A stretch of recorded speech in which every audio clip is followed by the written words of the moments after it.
இங்கே சுருதி என்ன பண்ணுறாங்க, தண்ணி குடிக்கிறதுக்கு கிச்சனுக்கு வர்றாங்க. அப்போ வந்து ரோஹிணி என்ன பண்ணுறாங்க, சமைச்சுக்கிட்டு இருக்காங்க. சமைக்கிறத பார்த்துட்டு, "என்ன ரோஹிணி என்ன பண்ணுறீங்க?" அப்படின்னு ஆச்சரியமா கேட்குறாங்க. "என்ன சுருதி உங்களுக்கு தெரியலையா நான் என்ன பண்ணுறேன்ட்டு?" அப்படின்னு ரோஹிணியும் கேட்குறாங்க.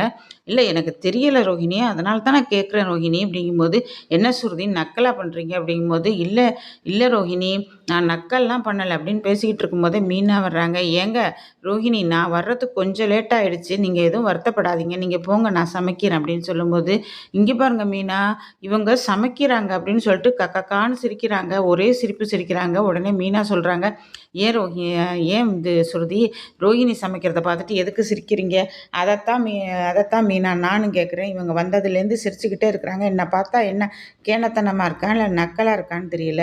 இவங்க சிரிச்சுக்கிட்டே இருக்கிறாங்க அப்படின்னு சொல்லும்போது, "இல்லை ரோஹிணி நீங்க ஆமா அத்தைக்கு வந்து ரொம்ப ஃபேவரைட் மருமக. இப்போ வந்து சோறுகின்ற மருமகள் ஆயிட்டீங்களேன்ட்டு பார்த்துட்டு தான் நான் வந்து உங்கள பார்த்து சிரிக்கிறேன் ரோஹிணி." அப்படின்னு திரும்பியும் சிரிக்கிறாங்க.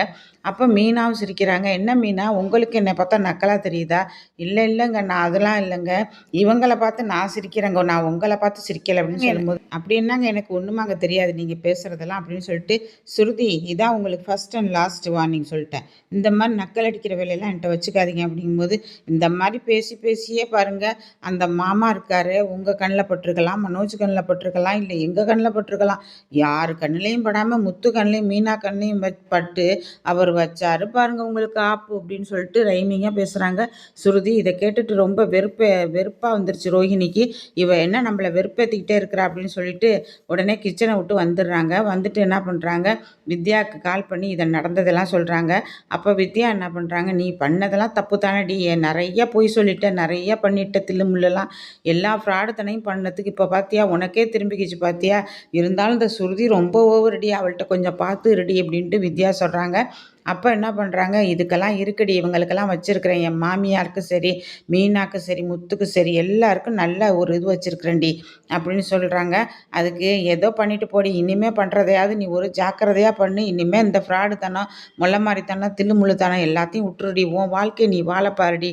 இந்த மனோஜ உன் கைக்குள்ள போட்டுக்க." அப்படின்னு சொல்லும்போது, இங்க மனோஜ் ரொம்ப ஃபீல் பண்ணி ரோஹிணிய நெனச்சு ஃபீல் பண்ணிக்கிட்டு இருக்காரு. ஏன்டா ரோஹிணி வந்து இன்சூரன்ஸ் போட்டிருக்கு, கோயில்ல வந்து அர்ச்சனைக்கு குடுத்துருக்கு. எல்லாமே ரோஹிணி பண்ண ஃப்ராடு தானா. அது அது தெரியாம இவர் ரொம்ப ஃபீல் பண்ணிட்டு உட்கார்ந்துருக்கிறாரு. இங்க என்ன பண்றாரு, முத்து என்ன பண்றாரு, சவாரி போறாரு. அங்க 2 ஃப்ராடு பயலுவ என்ன பண்றானுவோ, கார்ல உட்காந்துட்டு தண்ணி அடிக்க போறானுவோ. அத கேட்டுட்டு அத பார்த்துட்டு முத்து என்ன பண்றாரு, "ஏய் இது காருடா, இது வந்து பார் கிடையாதுடா." அப்படிங்கும்போது, "இதெல்லாம் என்னண்ணே, இதெல்லாம் ஒரு பெரிய செய்தியாண்ணே, இத கொஞ்சம் தொறந்து குடுங்கண்ணேன்னோனே." இழுத்து அடிக்க போம்போது, "நாங்கலாம் யாரு தெரியுமா? நான் சித்தியோட ஆளு." அப்படிம்பா, "அப்படியாங்கடா நீங்க சித்தியோட ஆளாடா? இருங்கடா இருங்கடான்னு" ரொம்ப கைய கட்டுன மாரி பணிஞ்சு பேசுறாரு. "ஏறுங்க ஏறுங்க. நீங்க இங்க உட்காந்து குடிக்க வேணாம். நான் ஒரு இடத்துக்கு அழைச்சிட்டு போறேன். அங்க உட்காந்து குடிக்கலாம்." அப்படின்னு சொல்றாரு. அதே மாரி சித்தி இருக்கிற இடத்துக்கு அழைச்சிட்டு வர்றாரு. அங்க ஏற்கனவே சத்யாவ அழைச்சிட்டு வந்து அவன் மிரட்டிக்கிட்டு இருக்கிறான் சித்தி. மிரட்டிட்டு இருக்கவும், நான் சத்யா என்ன சொல்றாரு, "நீ என்ன மிரட்டினாலும் நான் உன்கிட்ட வேலைக்கு வரமாட்டேன்." அப்படின்னு பேசிக்கிட்டு இருக்கும்போது, முத்து வந்தோடனே, "என்னடா சத்யா நீ மறுபடியும் இவன் கூட சேர்ந்துட்டியா?" "அட இல்ல மாமா, இவன் என்னை மிரட்டி ஆட்கள வச்சு தூக்கிட்டு வந்துட்டான் மாமா." "எதுக்கு தூக்கிட்டு வந்தான்? இவன்கிட்ட வேலை வேலை பார்க்கணுமா நான்?" அப்படின்னு சொல்லும்போது, "ஏன்டா உனக்கு வெட்கமாவே இருக்காதாடா? என்ட்ட அடி வாங்கி நீ திருந்தலையாடா?" அப்படின்னு சொல்லும்போது, இவனும் 2 பேரும் என்ன சொன்னானுவோ தெரியுமா? சிட்டிக்கிட்ட வந்து பாரு, நாங்க சிட்டியோட ஆளுன்னானுவோ. "இப்ப பாரு இவனை காமிக்கிறான் பாருன்னு" அடி அடின்னு நொறுக்கி எடுத்துடுறாரு முத்து. நொறுக்கி எடுத்தோடனே சிட்டிக்கு ரொம்ப கோவம் வந்து என்ன பண்றாரு, "ஏய் முத்து என்கிட்ட நீ வச்சுக்காத." அப்படிங்கிறாரு. அப்ப முத்து சொல்றாரு, "எங்க வழிக்கு மட்டும் நீ வருவ. படிச்சுக்கிட்டு இருக்கிற புள்ளைய கூப்பிட்டு நீ வந்து உன் தொழில பாருன்னு சொல்லியிருக்கியே. உனக்கு வெட்கமா இல்ல? அறிவு இல்லடா? நீ தான் படிக்கல. படிக்கிற புள்ளைங்கள இந்த மாரி பண்ணாதடா." அப்படின்னு சொல்லிட்டு, "இனிமே ஏதாவது செஞ்ச உன்னை என்ன பண்றேன் பாரு. போட்டு சொருகிட்டு போயிட்டே இருப்பேன்." அப்படின்னு சொல்லிட்டு மிரட்டிப்புட்டு வர்றாரு. இங்க சிட்டி என்ன பண்றான், "இவனுக்கு வைக்கிறேன்டா, ஏதாவது ஒரு வகையில இவனுக்கு வைப்பேன்டா." அப்படின்னு சொல்லிட்டு யோசனை பண்ணிக்கிட்டு இருக்கிறான். இங்க என்ன பண்ணுது, சீதா வந்து என்ன பண்ணுது, கோயில்ல வந்து அந்த போலீஸ்கார் கூட பேசிக்கிட்டு இருக்குது. அப்ப என்ன பண்றாரு, முத்து அங்க வந்தவர் இவங்க 2 பேரையும் பார்த்துட்டாரு. இவங்க 2 பேரும் பார்த்துட்டு, "சீதா ஏன் இந்த ஆள்ட்ட பேசிக்கிட்டு இருக்கு?" அப்படின்னு நினைச்சுக்கிட்டே இருக்கும்போது, முருகன் அங்க வந்து, "அண்ணே எனக்கு இன்னைக்கு பிறந்த நாள்ண்ணே, என்னை ஆசீர்வாதம் பண்ணேன். நல்லா இருடா நல்லா இருடா." அப்படின்னு சொல்லிட்டே இருக்கும்போது, போலீஸ்காரர் வந்து இந்த முருகன்ட்ட பேசிட்டு போறாரு. "என்ன முருகா, உன் லவ்வெல்லாம் வந்து இதாச்சா?" அப்படின்னு. "என் லவ் இருக்கட்டும் சார், உங்க லவ் என்னாச்சு?" அப்படின்னு முருகன் கேட்குறாரு. லவ் இருக்குடா அப்படின்னு சொல்லும்போது இவருக்கு பொறி தட்டுது. இவன் லவ் பண்ணுறது சீதா தானோ அப்படின்னு நினச்சிக்கிட்டு என்ன என்ன இவன் சொல்லிட்டு போகிறான் அப்படின்னு சொல்லிட்டு முருகன்ட்ட கேட்குறாரு. யார் இவர் எந்த பொண்ணை லவ் பண்ணுறாரு இவருன்னு தெரியலண்ணே.